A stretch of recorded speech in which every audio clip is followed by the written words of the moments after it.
Ceux qui sèment la peur, ils font ça à dessein, c'est pour que ce soit à leur profit. La preuve aujourd'hui, lorsque nous avons 1 heure ou 45 minutes pour un culte, je vous assure que même vous ne pouvez pas tenir un culte. Parce que le culte, c'est prendre son temps pour adorer Dieu. Il faut être concentré. Tu es concentré, c'est-à-dire tu adores Dieu. Et tu attends à ce que Dieu te parle, Dieu te donne une direction.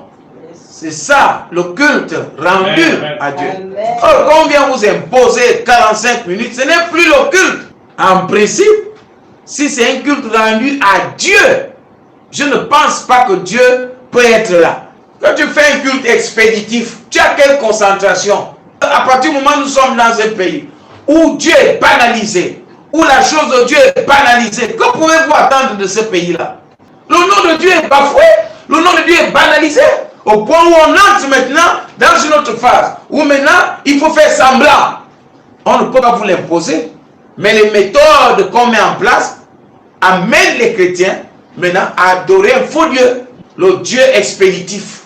Le culte n'est pas une formalité. L'église est attaquée. Les œuvres du diable veulent dominer l'église, veulent annihiler la présence de Dieu dans la nation. Et quand les gens se retrouvent au temple, les gens se retrouvent au temple pour rendre un culte à Dieu. Ce qui fait que tout ce qui se fait dans le temple est une adoration. Même les annonces. Parce qu'on célèbre la gloire de Dieu dans notre vie et dans la nation. Mais l'adoration, c'est l'ensemble des rituels, l'ensemble des actes cultuels au cours d'un culte. Voilà ça l'adoration. Dieu lui-même nous a enseigné. Il a dit dans Jean 3,16, il a tant aimé le monde. Oui, il nous a aimé le premier. Mais pour nous le prouver, il a pris ce fils-là, il a sacrifié. Pour que nous soyons sauvés. Pour nous prouver. Parce que l'amour se prouve. Et c'est pour ça que l'offrande existe. Jésus est une offrande.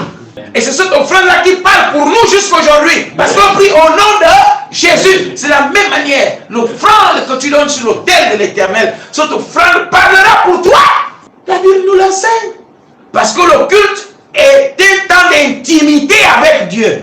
Et quand on parle d'intimité, on voit le sérieux, on voit le calme, on voit la douceur, on voit la fermeté, on voit l'exclusivité, on voit la parté.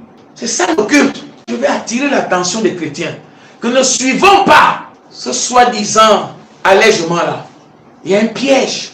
Ils ont mis les autres choses là pour nous distraire. Ouais. Ils ont mis ça pour dire, bon, on a quand même enlevé ça, non? Mais le vrai point sur lequel ils voulaient nous maintenir, ils l'ont maintenu. C'est qu'on n'aille pas au culte. Parce qu'ils savent qu'une communauté qui a 100 personnes ne peut pas tenir le culte. Eux-mêmes, ils ont visité les églises. Les ministres ont visité les églises. Ils ont vu comment les églises sont organisées. Ils savent bien qu'on peut occuper l'espace qui est disponible en respectant les mesures barrières. Ils savent ça.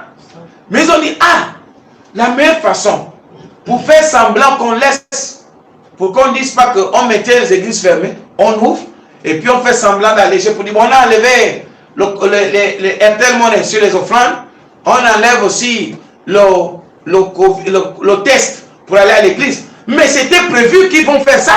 Il n'y a jamais eu d'avancée. On est sur place. Je n'ai pas vu quelque part Jésus se taire quand l'église est persécutée. Si on nous retire maintenant le droit de crier que l'église est persécutée, mais nous savons que quand l'église est persécutée au stade où elle est là, avec la complicité des sorciers pentecôtistes charismatiques, ecclésiastiques, synodaux et sacerdotaux, il arrivera toujours un temps que Dieu a déjà fixé, le temps où une classe va chuter.